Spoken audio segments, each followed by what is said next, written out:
I didn't usually go to meat markets, but I was with a friend who wanted to celebrate a divorce. This made me remember mine. It was a petty, bitter situation that turned into a fight pretty quickly. She cheated, she got caught, and she didn't want to be held responsible. When her lawyer told her there was no chance of the prenuptial agreement being overturned, she threw an epic tantrum. I still have a recording of it on an old phone that I purposely saved, and I listened to it on my divorce anniversary to remind myself that I made the right decision. There was no celebration for my divorce. Divorce was an admission of failure, broken promises, and I didn't celebrate failure. I noticed that there were a lot of mature women in the club, and suddenly I realized that Rex was hunting cougars. It didn't matter because we were here. He just turned 40 and I just turned 44. Sometimes I felt 90. An active lifestyle and a passion for the gym kept me in great shape, but in the mornings when I got out of bed, I cracked and popped. My doctor once told me that I may be 44, but I have the body of a 30-year-old. In the mornings, my back said that this was not entirely true. Well, I'm not in a position to judge, so I tried to have fun. I danced a lot, and some of the women I danced with must have been in their 60s, but they almost wore me out. One very hot woman told me she was 67 and then smiled. I could show you something, darling, that would rock your world. I had no doubt that she was right, and while I was trying to figure out how to sneak away, Rex, drunk and happy, came up to us, smiling like crazy. "Who is this beauty?" Very soon they were dancing cheek to cheek. They disappeared within 20 minutes, and I didn't see him again until Monday. Having decided that I had enough fun for the night, I headed towards the exit. And then she came in. Her fiery red hair almost reached her waist. Her skirt was so short that if it moved incorrectly, it would have been a wardrobe malfunction. The white silk blouse was unbuttoned to the point that it was obvious she wasn't wearing a bra. Her face was round, with a cute nose and killer blue eyes. This woman was exactly what I was looking for, if I was looking for sex without commitment. Unfortunately, she did not arouse any interest in me. The mercenary look on her face confirmed my opinion. She looked around the club as if it were a buffet, trying to find the perfect piece. Her eyes swept over me and then returned for a second look. I was sure that I was on her list. But the woman she was with was a completely different matter. She exuded an understated elegance. Her clothes, her accessories, the style of her platinum hair did not scream money. They said she had them, and it wasn't worth talking about. She was perfect in the quietest way. It was also obvious that this was not her natural habitat. She didn't look uncomfortable, but rather more unimpressed. She sipped one martini while her friend had 3 drinks between dance partners. Several men, young men, asked her to dance, but she refused with a haughty look. She intrigued me, so I walked over while a slow waltz was playing. "Can I invite you to this dance?" She looked me over, assessing me, dismissing me with her eyes. "I'm 51. "Congratulations. Will this stop you from dancing?" "If your partner is over 30. "Well then, perhaps we should find one here and warn him not to ask. I'm much closer to your age than you think, and I'm certainly well past 30. Have a nice evening, madam." I was already halfway across the hall when I felt her hand. "Sorry. Obviously, I don't want to be here, but I am here. I might as well dance with a handsome man and make the best of it, if you still want." She was light as a feather and a very good dancer. I commented on this, and she smiled with a hint of sadness. "My husband and I took dance lessons as a way to keep fit. I enjoyed it, but not as much as he did, especially when he started doing the horizontal mambo with one of the instructors. The girl was 25, and she latched on to him.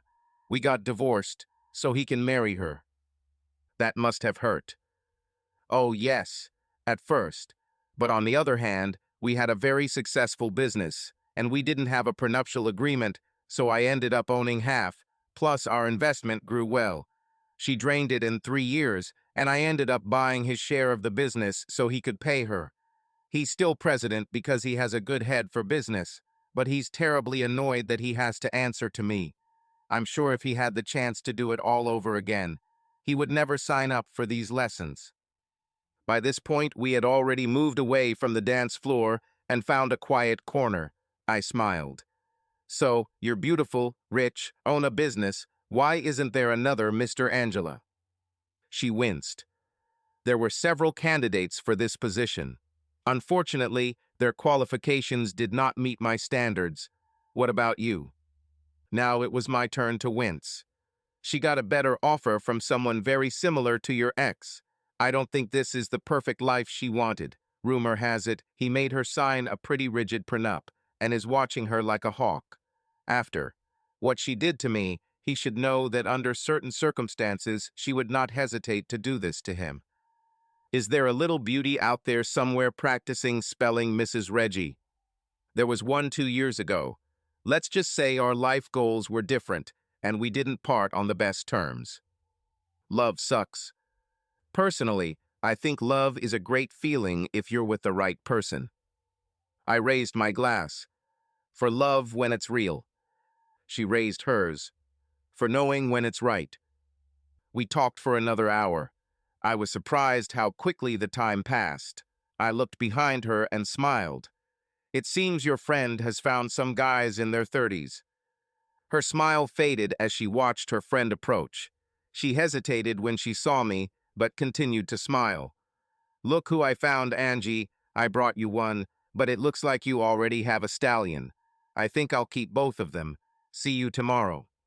She looked over her shoulder as they walked away. Maybe. Angela looked disappointed. It hit her hard when her husband left her. She had breast augmentation surgery and removed some wrinkles, hoping to get him back. He wanted nothing to do with her, and now she's on a path of self-destruction trying to prove she's an attractive woman.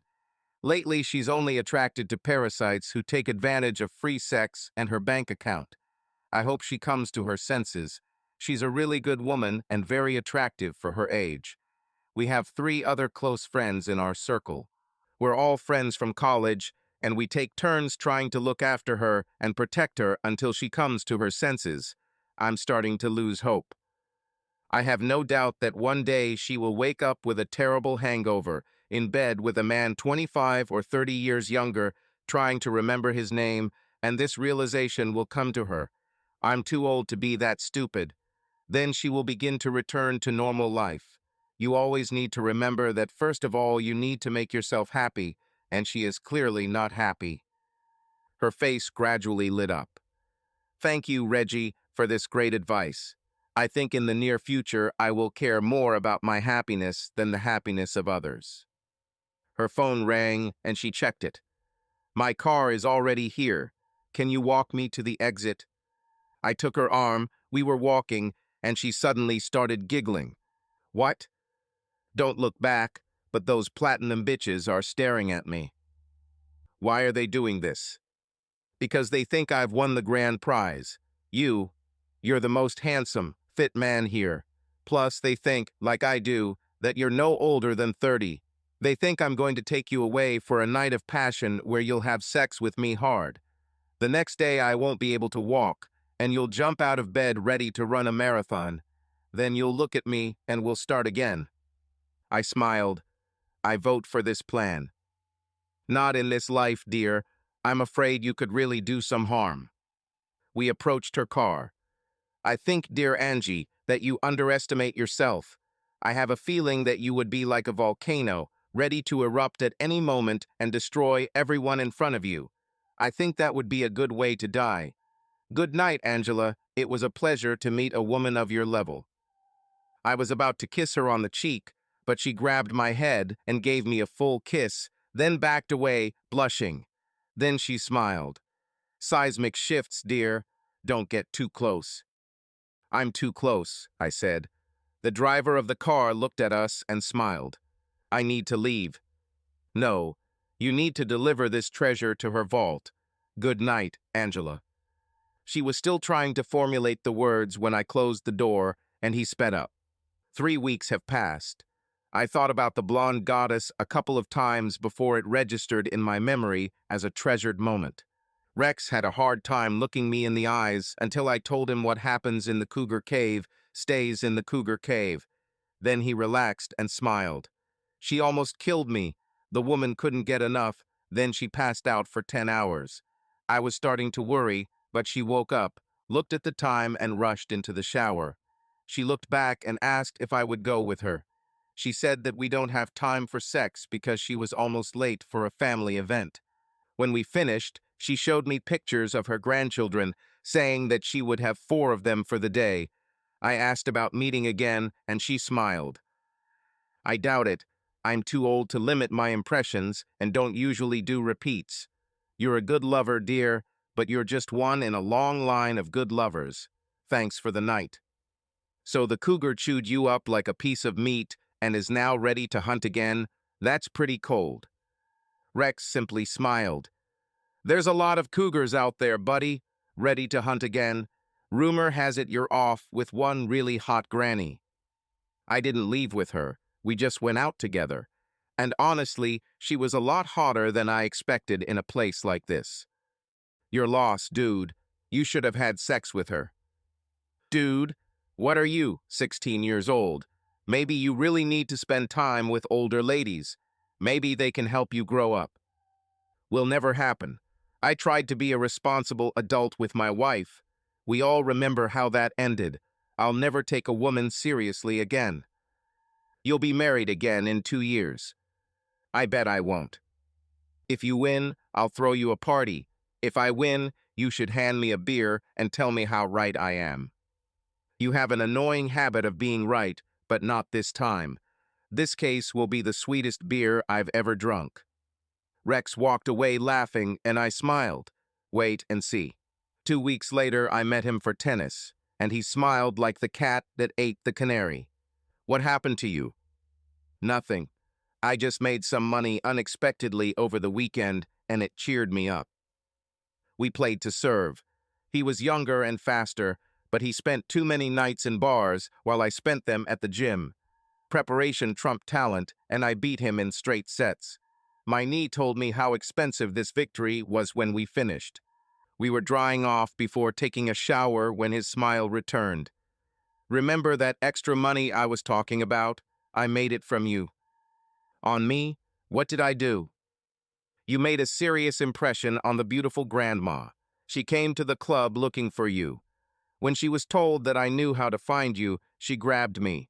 I thought I would be lucky, but she quickly brushed it off. She offered me a deal. I'll give you $200 if you tell me how to contact Reggie. Best of all, give him this card and tell him to call me. I want to talk to him. Dude, I thought it would be funny, so I asked her if she was pregnant. Word of wisdom, don't piss her off. Her slap still hurts my jaw a little. Anyway, I swore to her on all things holy that I would give you a message and her card. Here. When I was at home, I looked at the card. It was her business card, Angela Bassett, CEO of Bassett Enterprises, and on the back was her cell phone number. It was only 7:30, so I called. Hello? She sounded a little cautious, and I realized that she didn't recognize the number. Hi, is this Angela Bassett, who was voted the hottest grandma in the state 2 years in a row? This is Reggie Wilkes. There was humor in her voice. The same Reggie Wilkes who is considered the successor to Dorian Gray. How old do you look now? 33, 30? I'm old enough to look damn good with you on my arm. How's it going, Angie? I hear you've put a bounty on me. A little. I really wanted to know how long it would take to get you to my door, but after thinking about it, I decided to try it the old-fashioned way. What are you doing next Saturday? I have no urgent social obligations. Great. My company is holding an awards ceremony, and as a big shot, I have to be there. My ex is bringing his new girlfriend, and I want to outdo him. So you're going to use me? How self-serving, Angie. Let me put it to you this way. You'll come with me to this thing, and maybe I'll let you do something easy, nice with my body. What time should I pick you up? Her laughter sounded like verbal sunlight. I'll pick you up in a limousine. I think we should have dinner and strategize. I don't want to be unprepared if he asks me which thong is your favorite. There was silence for a moment before she giggled. I'm not a thong fan, but if he asks, say light green. I won't. I'll tell him that your new favorite is the black ones that I took off of you in the limo on the way and put in my pocket. I love these privacy panels. There was some silence, which turned into giggling. This will be so much fun. We went for dinner on Sunday. She had a very nice house. Not too big, not flashy, more simple, clean lines and elegance. After examining it through the eyes of a builder, I told her how much I liked it. She frowned for a second. You should have seen the McMansion he convinced me to buy. Why do two people need 6 bedrooms? This one has 3, but I have about the same area. I gave it to him in my divorce, and he lost it in my next divorce. He now lives in a 1-bedroom apartment and can barely afford it. It sucks to be him, right? First he lost quality, then he lost quantity. His next deal will probably be more of a pay-as-you-go deal. She gave me a sharp look and suppressed a laugh. Don't make me cry at the dinner table. It would be indecent. And thank you, Reggie. I shrugged. Sometimes all you have to do is tell the truth. This lobster sounds very attractive, doesn't it? We had a nice, leisurely dinner, and our conversation carried everywhere. We talked about places we've been, places we'd like to return to. Dinner was soon over, and we both didn't seem to want it to end, so I took her to a little place that a lot of people didn't even know about. It was a traditional music venue. One week it might be folk singers, the next it might be country or bluegrass. Some weeks they had African bands playing only percussion instruments, and sometimes blues or acoustic jazz. She sat all night, captivated by the performance, a blues duet consisting of a woman in her 30s and a man in his 50s. He played guitar and keyboards and performed other songs on bass and dubbed on harmonica. She was also a very good guitarist. They had bass drums and tall hats, and sometimes you wouldn't believe there were only 2 people on stage unless you saw it with your own eyes. When they had a break, the others looked at us sideways. I was wearing a very beautiful suit, and Angie was dressed to the nines in a copper-colored silk case that was literally dripping with diamonds. Most of them were wearing jeans and t-shirts. She broke the ice as the woman sat next to her, and soon her phone went off, and she began dialing numbers she suggested she try if she liked what she heard that night. When we left, Angie was still high on adrenaline and talking a mile a minute. I walked her to the door, and she sighed. I really want to invite you to breakfast tomorrow, but it's too early. We'll just put it on the IU and promise that if you're a good boy, very, very good things will happen soon. Until then, here. It was a kissing session. Finally, she pushed me away. Enough. Just a little longer, and we'll be removing the PG rating for this front door. Good night, Reg. Good night, my hot little granny. Take a look if you don't know what it means. See you on Saturday. If I thought she was a standout on a date, then the dress she wore to the event was nothing short of spectacular. Floor-length black in a shiny fabric with a high slit and a low enough neckline to make it clear that she had very nice breasts who just wanted to get out. Her slender legs were emphasized by what must have been 4-inch heels. She smirked at my reaction. Shut your mouth, dear. I told you I'm trying my best. Do you like the way girls look? I'm wearing a very impressive bra. You have very impressive breasts. Now I'll spend all night wondering what the bra looks like. She giggled and then handed me something. Here, a small gift to remember this night. I looked at a very tiny thong, lacy, black. Her smile grew wider. Yes, I wore them for a while.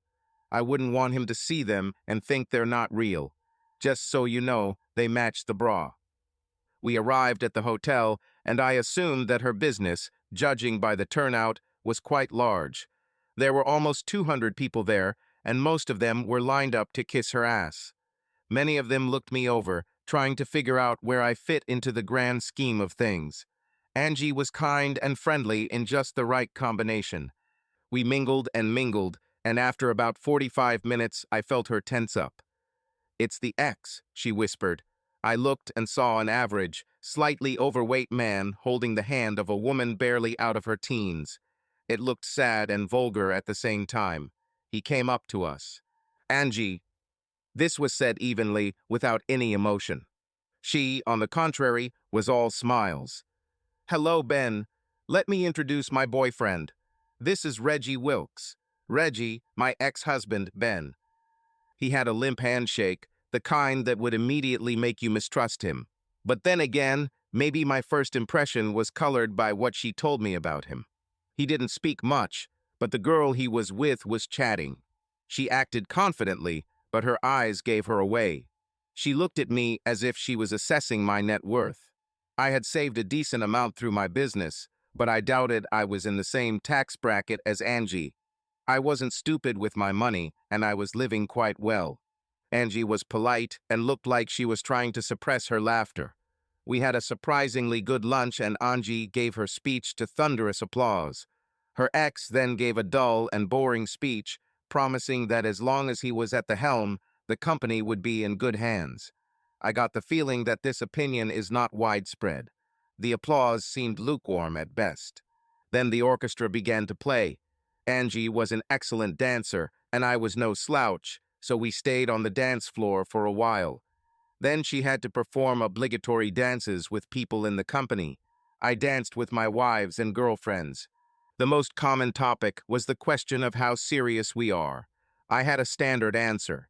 I'm just a sweet gift. She'll take me home tonight and then run me away until she needs me again.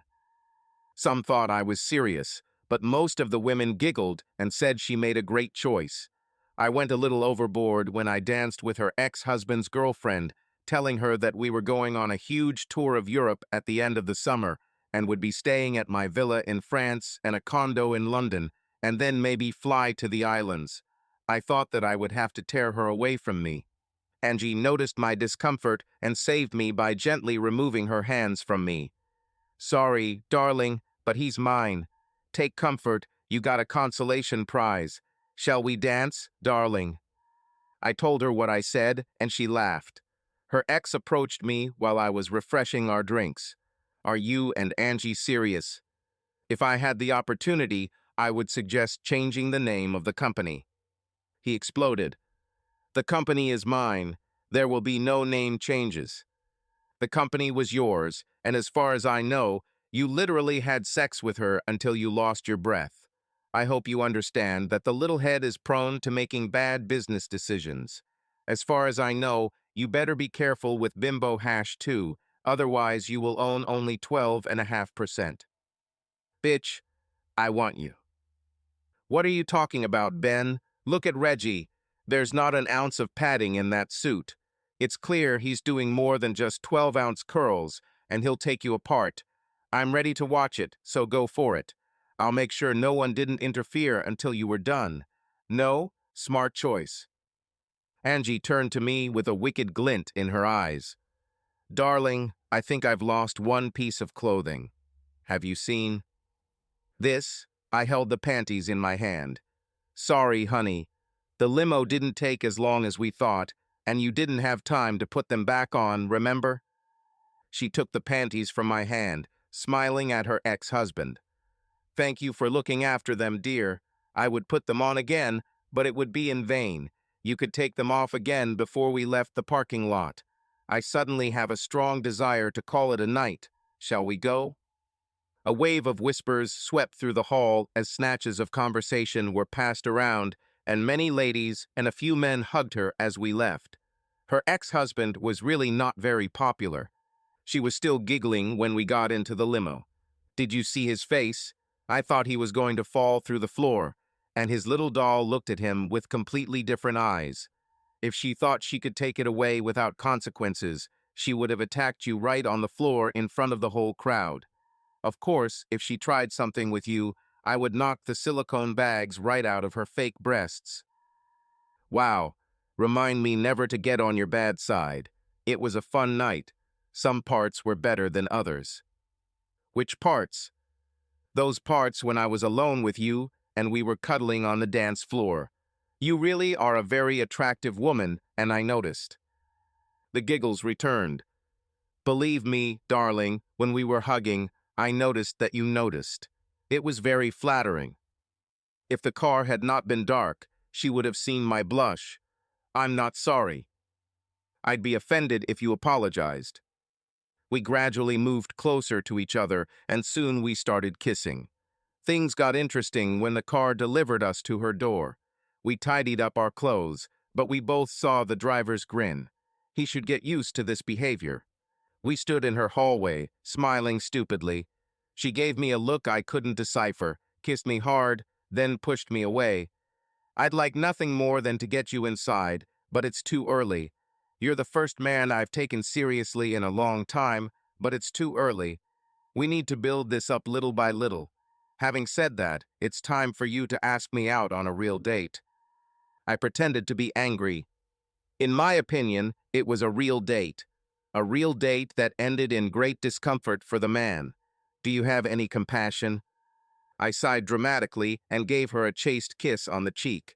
As I was getting into my car, she placed something in my hands. Here, this is what I actually wore under the dress. I watched as she closed the door, a pair of red lace shorts. On Monday, I sent her flowers to her office with a card. Please accept this as a token of my great affection for you. Will you grant me your company on Friday at 7? I knew her personal assistant would read the note and share it. She brought flowers to the office. A guy sent this and asked for a date on Friday. If you're not interested, can I pick him up? Joan, honey, you know I love you, but say something like that again and I'll transfer you. My ex needs a new assistant. Got it. If I beg on my knees, will you leave me? You're worth your weight in gold, but say something that's stupid again. Got it, boss. Where do you think he'll take you? I'll let you know on Monday. We had several very pleasant phone conversations throughout the week. I told her to dress casually, jeans, and a comfortable top, since the events I had planned were very informal. I later found out that she took her personal assistant with her on a shopping spree to make sure she picked out the perfect jeans. I didn't know it, but until that moment there weren't any jeans in her wardrobe. When I picked her up, I approved of her choice. The jeans weren't too tight, but they were very, very tight, and she filled them out perfectly. She was wearing a light green top with a small cutout that was very tempting. She smiled when she saw me and ran her hands over my chest. Do you wax? This is a very personal question. I guess I'll wait and let you find out for yourself. Also, do you prefer smooth skin? She turned 3 shades red and laughed. I'll return the favor too. You'll just have to find out for yourself. So, where are we going? I took her to a small buffet restaurant that I had discovered. The menu for the evening was posted by the kitchen door and served family style. There were no separate tables, only a few long ones that almost crossed the entire establishment. The food was served in large bowls, and if you wanted more mashed potatoes or meatloaf, you had to ask the person next to you to pass it on. It was rude not to talk, and soon you found yourself talking to the person opposite or next to you. Once Angie got used to the idea, she talked almost all the time. She shared dessert recipes with the older woman across from her and gave makeup tips to the young wife next to her. I talked about sports, cars, and avoided politics. One day, she held a baby in her arms while his mother went to the toilet and beamed with joy. She told me that she has 2 young grandchildren, but they live in California and she rarely sees them. She was very happy, and when we arrived at the music venue, she was just beaming. An acoustic jazz quartet was performing there that evening. Guitar, double bass, violin, and accordion. The guitarist was a woman. She and the double bassist shared vocal parts, while others joined in on the chorus. They played many instrumentals that showed their skills. We recognized some, but most were new to us. They were selling old-fashioned CDs, and Angie bought 3. They played some slow songs and invited those who wanted to come out onto the dance floor. We danced 3 songs. This time I made it to her couch, and we were literally millimeters away from having sex when she stopped us. I want it so bad. The problem is, if I get it, I'll want it all the time. Please let me set the pace. I promise that if we stay the course, the destination will be worth the journey. The journey is already worth it, my dear. I can wait, but I don't know if I can hold out much longer. Soon, my dear. My dear. I loved her giggle. It made her sound so young. Yes, my darling. I've always wanted to say this to a man and really feel it. After 2 frustrating weeks, she called me and asked if I liked boats. I think so, I replied. When I was younger, I had canoes and kayaks, and my dad had a fishing boat. Will you take me on a boat on Saturday? I have a boat, or rather, my ex had a boat. I made sure I got it in the divorce. I did it just to piss him off, and it worked. I have it on the dock, and they take care of it there, but I never used it. In all the years that he owned it, he never took me on it. I want to know if this is a pleasant enough experience for me to want to keep it or sell it. Of course. From what I remember, this could be a lot of fun. Give me directions. Thank you, dear. Don't worry about bringing anything. I've got it all taken care of. Is 8 o'clock too early? It will be ideal. It will still be cool and comfortable. The midday sun reflecting off the water in summer can be very intense. We'll plan a trip to stay cool. See you then. This was an upscale marina, and I had a feeling her boat would be a luxury model. After I had recovered from her outfit real Daisy Duke shorts and a men's white shirt tied under her breasts, revealing her toned tummy, unbuttoned enough to show her swimsuit top, she led me to the docks. We walked to what was clearly a restored wooden Chris Craft boat, and I couldn't help but admire it. I was surprised when she walked past him and headed towards the very end of the piers. I think I even started. It wasn't a boat. It was a house on the water, 45 feet long, almost completely enclosed, with almost the full length of the upper deck covered with a canopy. Is this his boat? No, honey. This is my boat. It's fully fueled, everything is charged, and we just need to release the mooring lines. Ready? There was a control set on the upper deck, as well as on the foredeck below. I felt better up there because it had a better view, and I didn't let her talk while I concentrated on moving away from the dock. As soon as we left the marina, we increased our speed a little and were both surprised at how fast this boat could boast. Once we reached the main channel, we slowed down and swam slowly. Angie passed me her favorite craft cider. I held out my hand for him and was suddenly glad that I was not driving a car. I would have broken it. While I was focused, she managed to change into a swimsuit. Even for her age, she had a very toned body, and she wore a very flattering swimsuit yellow with white polka dots. The top made her breast stand high and proud, and the bottom was 2 fingers wider than the thong. I knew this ass was going to be killer, and I was right. She giggled again. Eyes on the lake, big guy. Yes, it will happen. That better be. I have good plans, plans that don't involve running aground. I have a map that the marina operator gave me, dear. He said the landmarks would be easy to find, and besides, we have GPS on our phones. And navigation system. Another hour or so, and we'll be there. There turned out to be a small cove between one of the lake's larger islands and a smaller one that barely covered 2 acres. It was a mountain lake, the first of a chain of lakes that stretched across the lowlands, each of which became increasingly polluted. Here the water was clear and almost untouched, allowing you to see into the depths. It was the kind of water you wanted to jump into on a hot summer day.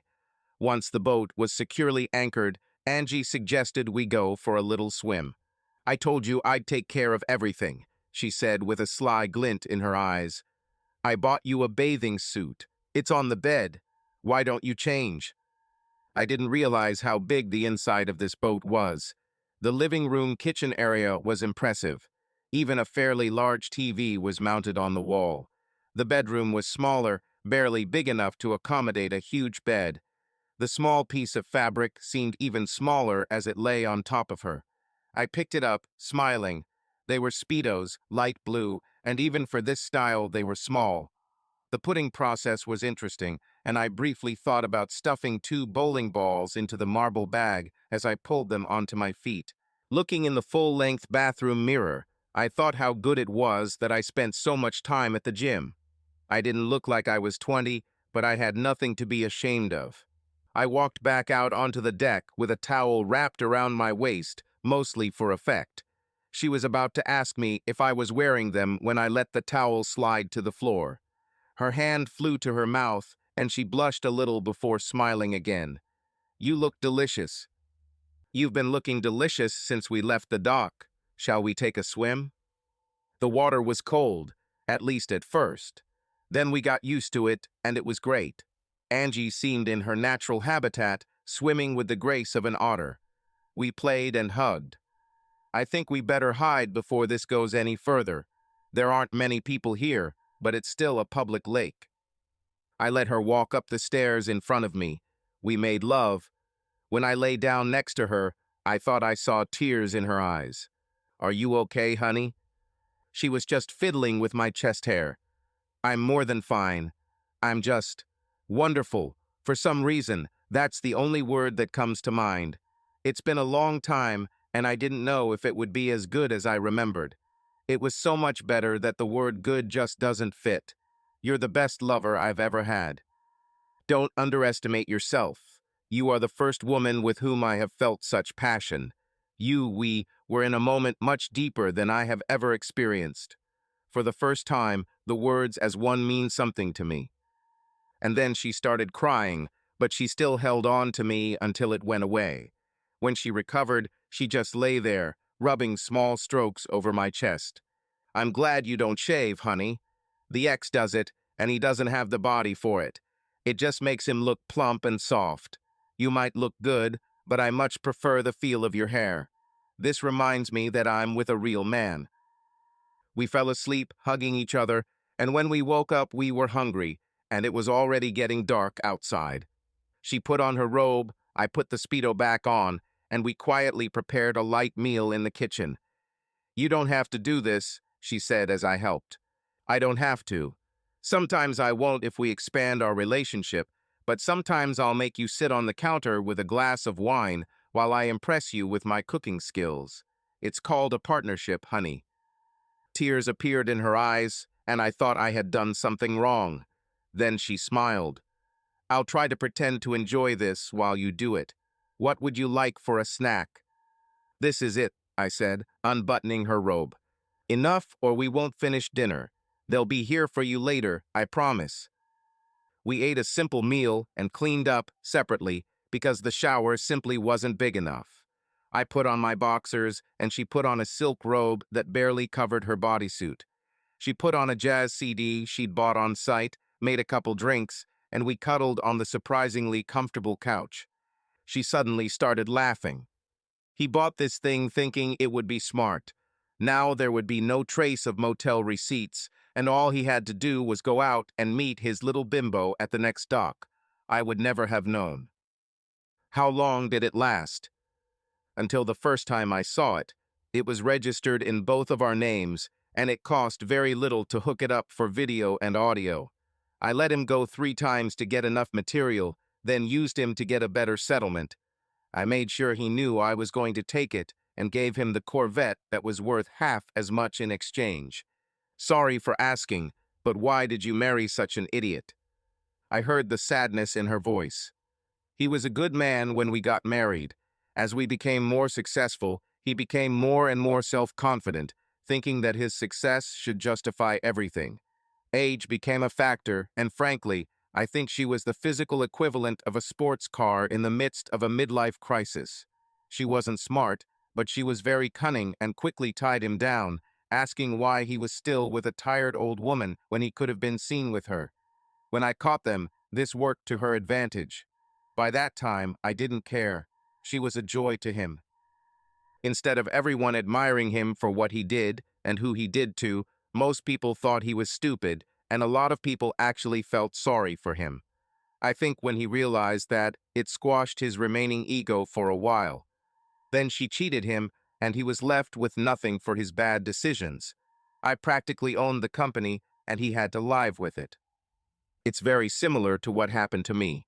I thought I was doing well, but she had tastes for more refined things, and it didn't take long before she found someone. It killed me for a long time, before I could cope, and made me very cautious in the relationship. I think I already told you, but it didn't quite work out the way she planned. The prenuptial agreement was pretty strict, and by that time she had burned all her bridges, so she agreed. I heard that she has a limited budget, and if she goes over it, she will be left without money until the end of the month. I think it will end badly in the next couple of days. Years. After all, he proved that he doesn't mind playing with people in relationships. Perhaps your ex and my ex will find each other after their next divorces. That would be funny. Time to go to bed. She took off her robe and spun around a couple of times before climbing into bed. We dreamed of great things, but she fell asleep as soon as we hugged. I chuckled in the darkness, feeling her breath. Quality over quantity. I like this lifestyle. We hopped in bed and in the water for the rest of the weekend, returning to the marina just before dark on Sunday evening. When we were returning, I asked her if we were in an exclusive relationship. Even in the dim light, I saw the sparkle in her eyes. I have a good desire to throw you overboard. I haven't been with another man in almost a year, and I'm quite happy with the one I have now. Any other stupid questions? No, darling. Great. How about you? My break is not that long, but I will say that since I saw you at the club for the first time, I have not been with anyone. I assure you, I like what we have, and I am not going to spoil it. So we're officially a couple. Do you need a contract? I just hugged her tighter. No, I think verbal commitments work better in these cases, don't you? Absolutely. We stood on the dock for several minutes before I collected my thoughts. Now what? Now we go to our homes and think about this day off and what it means to us personally. In a couple of days, you'll pack a few changes of clothes that you can leave at my house, move in on Wednesday or Thursday, and we'll see what happens next. How about Monday or Tuesday? Don't push it. I need to process this. I've been alone for a long time, and I need to get used to the fact that I'm part of a couple now. That's what we did. I arrived on Thursday, and she almost dragged me into the house. I left on Sunday evening and returned on Wednesday. Almost 2 months passed before she sat down to talk to me. Her version of the conversation usually meant that she did the talking, and I agreed. One day, she asked me why I do so many things for her. Because I like to please you. I enjoy giving you joy. In time, if I truly believe that you're making a bad decision, or I just don't like what I'm hearing, you'll know it. I believe that you are smart enough to know the line between affection and weakness. She was beaming. Well, I've decided that I love you enough that I want to see if I can tolerate you on a regular basis. When can you move out completely? God, this is so sudden. I don't know how tomorrow. Most of my stuff is already here. I'll put a few things in storage that I want to keep, and in a few months maybe hire a rental agent. The house is empty, should not. I took her hands. Now to the point. You own your house and I own mine, so there are no mortgage payments. I insist that we split the household bills equally. I can't stand the thought of being considered a kept man, and you know that rumors will spread. This also applies to household chores. I'm sure you're better at laundry, but I'm pretty good at everything else, so I'll take on more than my share. And if you can't stand pampering, now's the time. Time to retreat. I know how much you love working outside. Lawn service is canceled next week, and we'll consider it the same as laundry. Everything else in half. Shall we seal it with a kiss? No, let's seal it like this. I picked her up over my shoulder, and she squealed and laughed, hitting my back as I carried her to the bedroom. Rumors quickly spread throughout her company. Angie simply smiled when her ex tried to warn her that I was a gold digger, and she posted pictures of us together on her desk and wall. Bimbo Hash too strongly hinted at the ring, and he had his own problems, so he let it go. 6 months later, we worked out our schedule. I was more of a morning person, so I was usually the first one to get up, make coffee, and sometimes make a light breakfast. She usually cooked dinner. I was mowing the grass, and one day I came up with an idea that I would pay for myself. We ended up splitting the costs, and I built an outdoor kitchen and patio. Angie wore sweatpants and helped whenever she could, even when I told her it wasn't necessary. This is our home, and I don't want to be excluded from any projects we do to improve it. It took almost 3 months, and we were extremely proud when we finished. The small covered structure contained a very nice gas grill, a charcoal grill, a 4-burner gas stove built into granite countertops, along with a small refrigerator and a deep sink. We could have easily hired contractors, but that didn't make sense. The point was that we did this together, and it was a labor of love. We sometimes invited friends, especially after we redid the yard. Angie sometimes entertained clients. I talked her into it. It's much more effective to invite them to your home rather than to some faceless restaurant. It creates a connection on a more personal level. This is your home. You live here. You show them parts of yourself that they would never normally see, and that often changes their perception of you for the better. They will relax and be much more open to any negotiations you enter into. Do not let them talk about business while they are here unless it is in very general terms. Her business partners were impressed. It was pretty easy to understand. They were used to dealing with her ex, and he was all about business, sometimes with heavy drinking and clubbing. He insulted one of the suppliers so much that Angie invited him over to apologize and insisted that he bring his wife. They were supposed to stay at a hotel, but she contacted his wife and insisted they stay with her. It became a quarterly event, and he responded in kind, inviting us to his place every 6 months. This usually devolved into shopping for the ladies and sporting events for us, but it was in good spirits. We took them on a boat once, and they were so impressed that they bought their own. Angie always thought of me as her life partner. At first it was nice, but then it started to annoy me. Almost a year after I moved, I met her son and his family. They lived on the other coast, and she rarely saw them. When he called and asked to come over, she was over the moon, cleaning until I made her stop. Do I need to disappear so you can spend quality time? She slapped me. You're part of my life now. They know about you, and I sent them pictures. So no, just no. He looked a lot like his mother, but I saw traits of his father in him, especially in some of his relationships. However, unless he was friendly, he was not aggressive. His wife and children were completely different. The boy was 9 years old, the girl 7. Heather was a true beauty from California and was as warm as a freshly baked apple pie.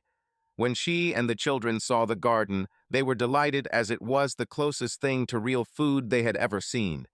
Before I thought about it, I promised them a trip to the farmer's market on Saturday.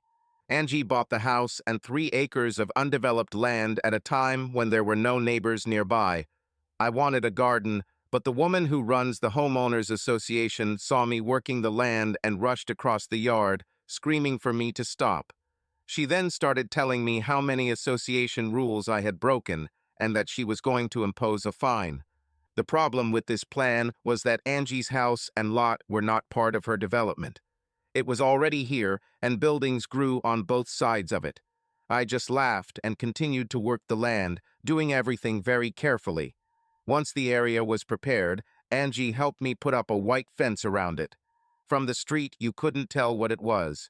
She immediately took control of the garden, telling me to plant more tomatoes, lettuce, and green beans. She searched for sites tirelessly and ordered enough to plant 10 acres. I made her choose based on the available space, and she immediately wanted to expand the garden. The president of the association caused a scandal and threatened to tear down the fence. I just smiled and told her that this might not be the best idea she's ever had, so she decided to sue me. Angie took the day off to come with me. The president presented graphs, diagrams, rules, and put forward quite convincing arguments. Then it was our turn. Angie showed the judge her deed of title, and when the judge read it, she laughed and tapped her gavel. Case is closed. We thought the woman was going to have a stroke when the judge explained to her that since our property was not part of her development, we were free to do whatever we wanted with it, within reason. The judge threatened her with a weekend in jail to keep her quiet. Angie had a mischievous glint in her eye when she asked me to make her a scarecrow frame for the next month. While I was doing this, she went shopping. When the scarecrow was ready, It was dressed in the same clothes that the association president preferred, down to the large straw hat she liked to wear in the summer. Maybe Angie exaggerated the size of her ass a little. It took 2 bales of hay to fill these stretch pants. She smiled. I read about a man in a similar situation, and this is what he did. I couldn't think of a better way to stick my tongue out at her. Every time she drove past our house to get to hers, she saw it. The other owners laughed at this, but tried not to let her see them. She lost the election for the next term, and the new president was much more lenient towards the owners. He even put on the ballot permitting small backyard gardens as long as they are properly fenced. Suddenly, we became better acquainted with our neighbors as they sought our advice. I got a little carried away and bought a huge walk-behind tractor that was practically sitting idle after I prepared our land, so I offered to help. Angie would come with me and sit with our wives on the patio or in the air-conditioned house while my husbands and I worked in the heat. They soon had a Facebook group for sharing tips and showing off the vegetables they wanted to show off. If they had more than they could use, they offered it to the group. Very little was wasted. Heather arrived on Saturday without her youngest. When I asked, she said he wanted to talk to his mother alone. Something was wrong. We all got into the rental car because it already had child seats. She seemed to really enjoy the market, although she rarely smiled. The children ran from side to side, trying to see everything. In addition to offering fresh vegetables, there was a subgroup of artisans. Potters, artists, jewelers. There was even a guy who wrote custom poems for $10 and printed them out on his laptop. I thought it was stupid, but he told me he earned $200 or $300 a day. Not bad for a hungry literature student. The kids came across an artist painting faces and practically begged him to do it for them. Heather hesitated, but I smiled and pointed to the children. He's a lion and she's a tiger. Full face. I walked away and was talking to one of the craftsmen when Heather came up to me with the children. The intricate face paintings made me smile. He smiled. "Does Angie know you're hanging out with this hottie?" Heather blushed, then smiled one of her rare smiles. "Mom knows, but if a girl can't trust her father-in-law, then who can she trust?" It caught me off guard, and I blinked a couple of times. The kids wanted to buy crystals, and she looked confused, but Bob smiled. "Now you will know how convenient it is to have a wealthy father-in-law. If he is a real grandfather, he will buy his grandchildren everything they want." Damn dust. I forgot how much there is at this time of year. Before Heather could object, Lynette picked out a pair of earrings, little fairies holding a tiny crystal. Jeremiah chose a necklace with a perfectly formed crystal. It was said to bring good luck and protection. Lynette heard what Bob said and hugged my knees. "Thank you, Grandpa." Jeremiah thought he was too old to hug, but he smiled. "Thank you, Grandfather." I was still holding Lynetta in my arms, and she seemed quite content. Bob showed Heather a ring with a crystal surrounded by gold bands that formed a flower. I bought it for her without a second thought, without blinking an eye when Bob told me how much it cost. "I can't accept this." I smiled at her. "I know you haven't been with us long, but there's no point in pissing off Grandpa. It looks perfect on you. Bob told me it's been sitting in his display case for a year, waiting for the right finger. Don't fight the magic." I was still holding Lynetta, who had already fallen asleep. Heather took Jeremiah's hand, and we walked. I was so proud that I don't think my feet even touched the ground until we got to the car. The kids fell asleep as soon as we hit the highway. I gave it a few minutes before I started talking. "I'm a pretty perceptive person about what you should keep in mind in the future, and I can see that something is wrong. Why don't you tell me what's going on so Angie and I can help you?" She tried to object, but the words were stuck on her lips. Then she started talking. "We're broke. We had to spend all our savings to come here." I wondered what Junior was telling Angie as she poured out her tale of woe. Junior was laid off under less than ideal circumstances and found it difficult to find work. They always lived large, and the money quickly disappeared. They lost their home, her rental car, and had to pull their children out of private school. It killed his soul to come here, but we had no choice. We asked his father first, but thanks to his personal choices. She snorted disdainfully. He couldn't. Mom is our last hope. Don't worry too much about Angie. She won't let her grandchildren suffer, and neither will I, for that matter. What is he asking? I have no idea. A short-term loan, probably. Something to tide us over until we find a job. He doesn't want me to work, but if I find a job before him, it'll be his problem. I knew Angie. She will not leave her son and his family in trouble. I also knew that she wouldn't just blindly give him money, especially if he was anything like his father. He will receive help, but there will be conditions. When I asked Heather how much cash they had, she blushed and didn't answer. I made her stop in the parking lot of the bank branch where I worked and withdrew $1,000 in cash and gave her an envelope. Don't argue, don't object. Just put it in your bag and use it as you see fit. And if you ever say a word about giving me my money back, I will be deeply, deeply offended. You will quickly lose your status as a favorite daughter-in-law, it's clear. I decided to drive to give her time to cry. By the time we got home, it was already packed. Angie and Junior were waiting for us in the living room. Lynette ran up and jumped into her lap. "Grandma, I'm a tiger. Look what Grandpa gave me. Aren't they cute?" I saw the youngest tense, but Angie simply smiled, hugging the child. "They are amazing. Grandpa has never given me something so beautiful." This wasn't entirely true, considering the ring I had hidden in the shed. I just couldn't find the right moment to give it to her. Because I'm the youngest and a girl. Grandpas are supposed to do things like that. That's what Jenny says. "Well, your friend Jenny seems to be very smart. Jeremiah, do you have something to show me?" He smiled and pulled the necklace out from under his t-shirt. Grandpa's friend said it was supposed to protect me from evil spirits. Mom got something too. She hesitantly showed the ring to Angie. She looked at me in surprise before tears started running down her cheeks. "Now I'm going to have to keep a close eye on your grandfather, or you'll end up with a lot of jewelry. Lynette, do you want to help me make cupcakes?" Soon they were both holding her hands, leading her to the kitchen. The younger one looked at me for a while. "You are not their grandfather." Heather gasped. I just looked at him calmly. "No, not by blood. Do you think it matters to them? Does it hurt a child to think that there are more people who love him? Where is your father, Benny? He's too busy to see his only grandchildren, his testimony of immortality. Do you have any idea how valuable this is?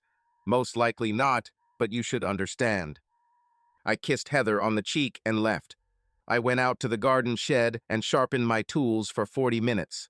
My father taught me from an early age that hoes, shovels, picks are all like knives.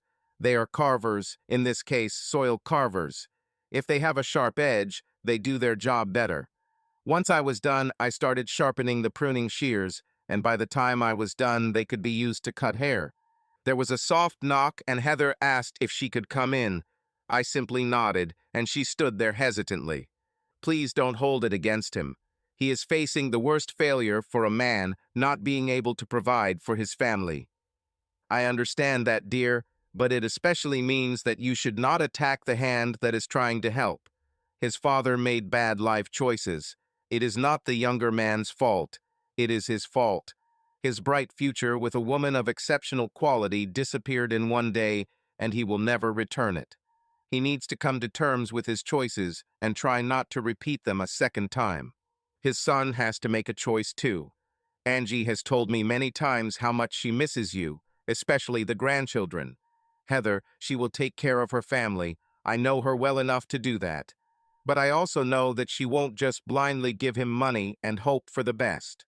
She wanted you to live here for years, and this is her chance. I bet she will offer him a job. He is not my heir. I already told her that I don't want to have anything to do with it. To her company, it's none of my business."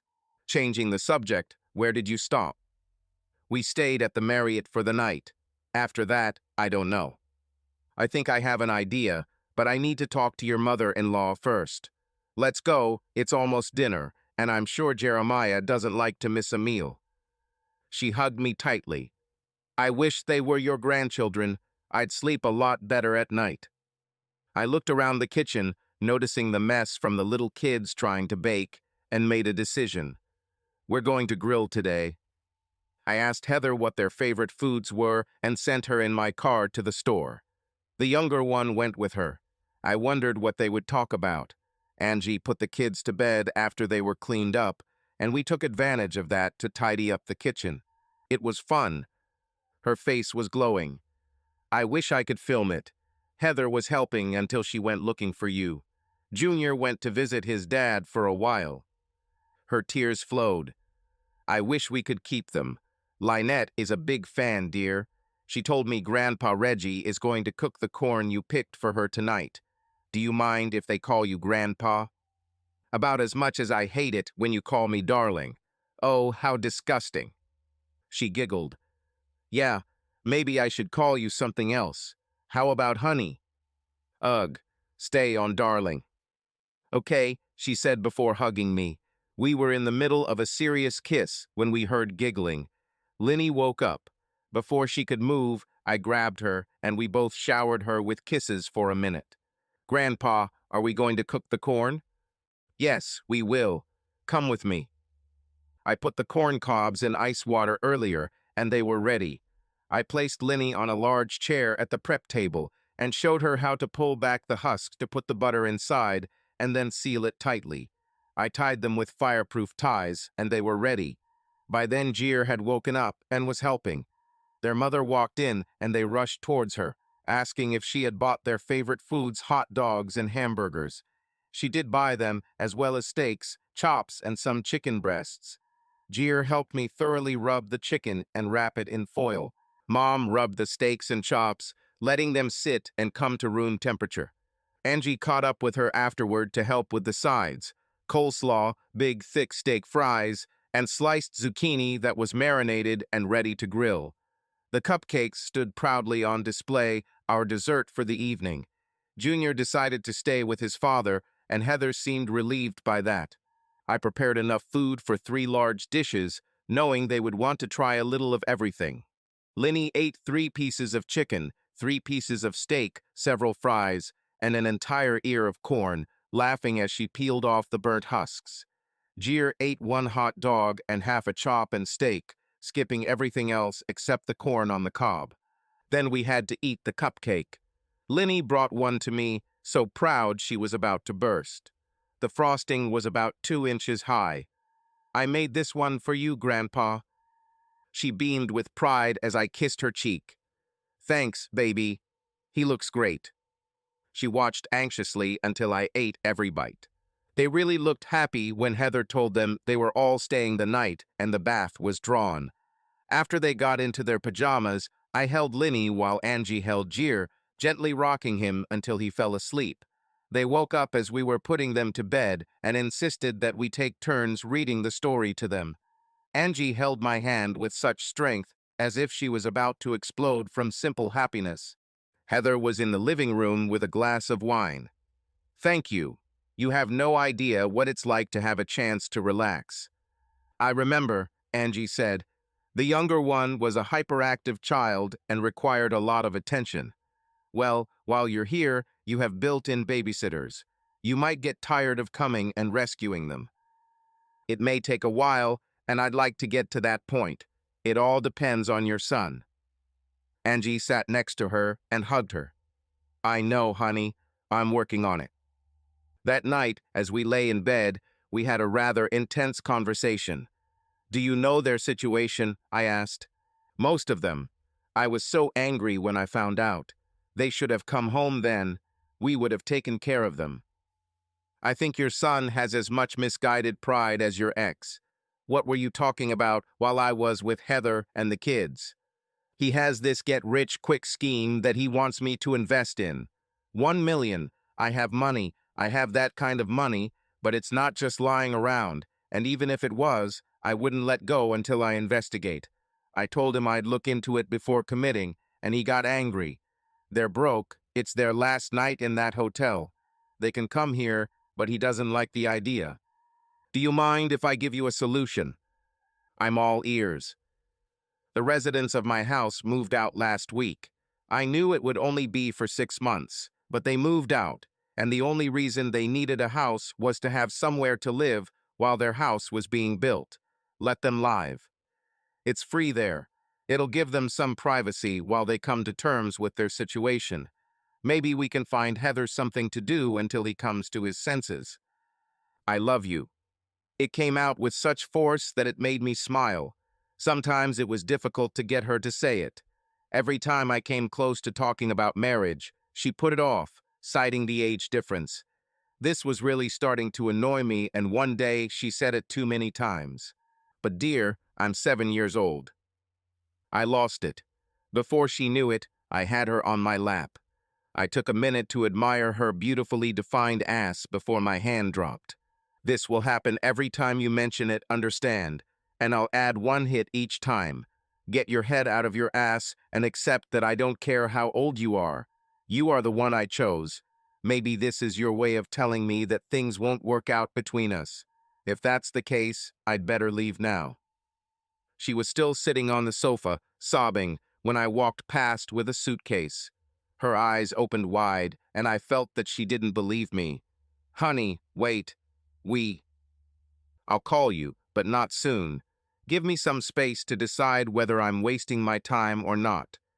She begged as I walked out the door. I was part owner of a construction company and one of the field emergency managers. I decided it was an emergency and spent a week in another city raising an office complex. The unions gave us a hard time, and some suppliers listened to their recommendations that our materials should become scarce. I wasn't in the mood, so I pulled all our employees from the site and assigned them to other projects. 2 days later, a for sale sign appeared in front of the property, shocking everyone. The unions made threats, but I was within my rights and told the truth to the newspapers and local television stations, backing up my words with facts and figures. Unions suddenly began to feel pressure from their members who were out of work, and politicians began talking about permits and investigations.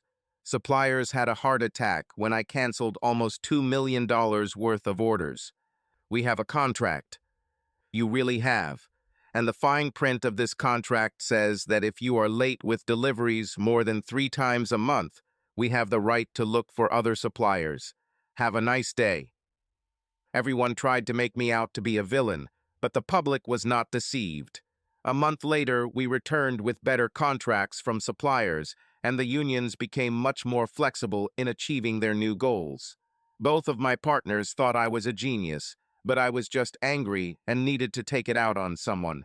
9 days after I left, I walked out of the trailer that served as my construction office and saw Angie sitting in her Mercedes.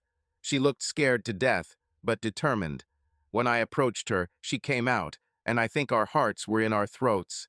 As she approached me, she tried to speak before she let out a small cry and jumped into my arms, trying to kiss me and talk at the same time. I finally gave up and took her to the office.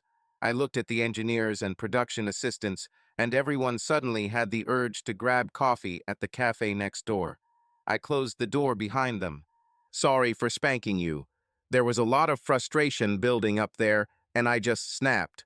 Please, if we stay together, just stop.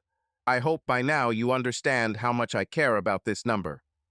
I think I finally understand. I forgive you as long as you never do it again. All I promise is that if you come close to this again, I will remind you how it ended last time. Agreed. Now let's go home. You must kiss this place 7 times for each time you hurt. I couldn't help but smile. I will do it twice in one go to apologize for my crime. We sat and talked and kissed until the team got up the courage to go back. I looked at my assistant. You're on your own until the end of the project, Mark. You've proven yourself capable, so consider this a test. If you can handle it, we always have room for another project manager. And Mark, no favors, okay? They will test you hard. Squash it at the very beginning and categorically refuse to back down, got it? Fine. See you at the head office. He delivered the property a week ahead of schedule and saved $20,000.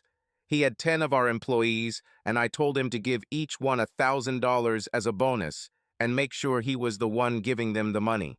I gave him 3. Angie and I gradually got back to where we were, but I wasn't as happy as I should have been. The fact that she avoided talking about marriage really bothered me. If she wanted to wait, that's fine, as long as I could see a happy ending. I remembered my first marriage, before the bad things happened, and realized that I loved being married, having a vow and a document to prove to the world that we were one. Now her son was here, and she was really tense. 2 weeks later, she told her son the bad news. She checked its possibility, and it turned out that it was almost like a pyramid. Angie insisted that he come work for her for a short time to earn some money. He was reluctant at first until Heather lost patience and found a job herself. She got a job at a construction company as an office assistant. The salary was above average, and not because of who she was. This was because my partners and I decided from the beginning to hire the best and pay them accordingly.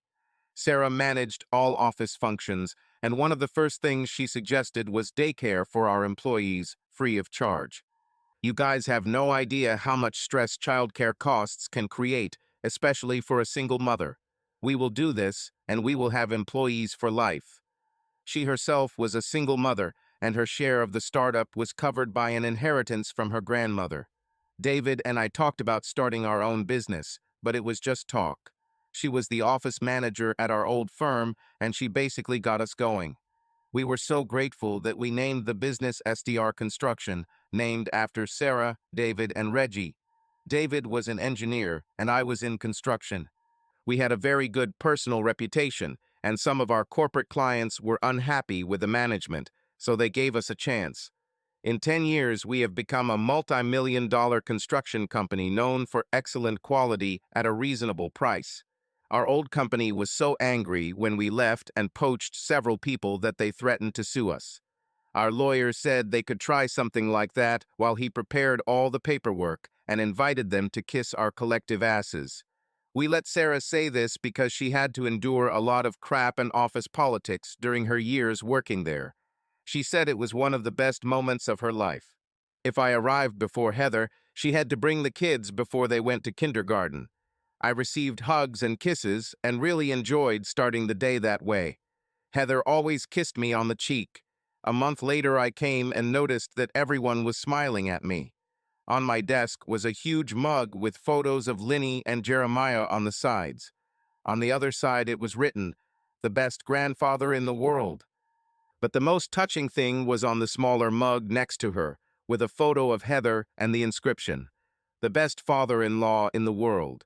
I put them on the shelf so they would be the first thing I saw every morning, right next to the photo of me and Angie.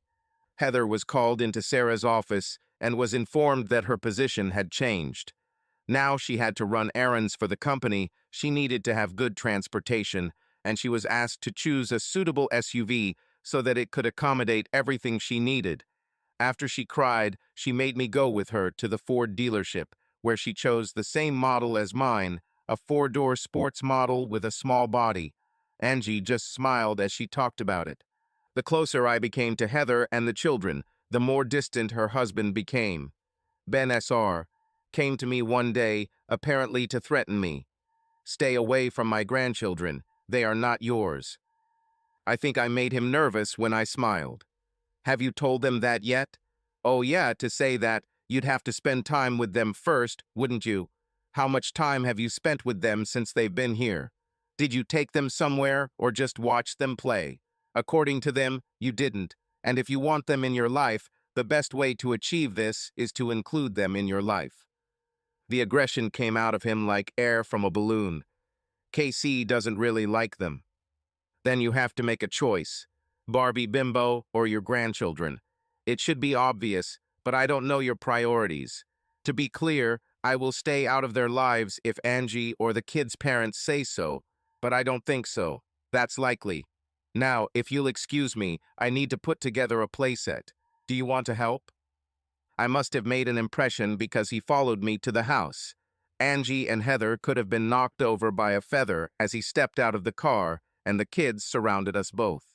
It was quite a complex set, but I owned a construction company, and once Benny figured it out, it wasn't so bad. An hour later, he was pumping Jeremiah while I was pumping Linny. The ladies took over, and we drank some beer while watching them. He had tears in his eyes. I've made so many stupid choices in my life. From what I've heard, I have to agree with you. We don't know each other that well, but today showed a different side of you. The problem with stupid choices is that over time we learn from them. So, would you like to come to our weekly barbecue on Sunday?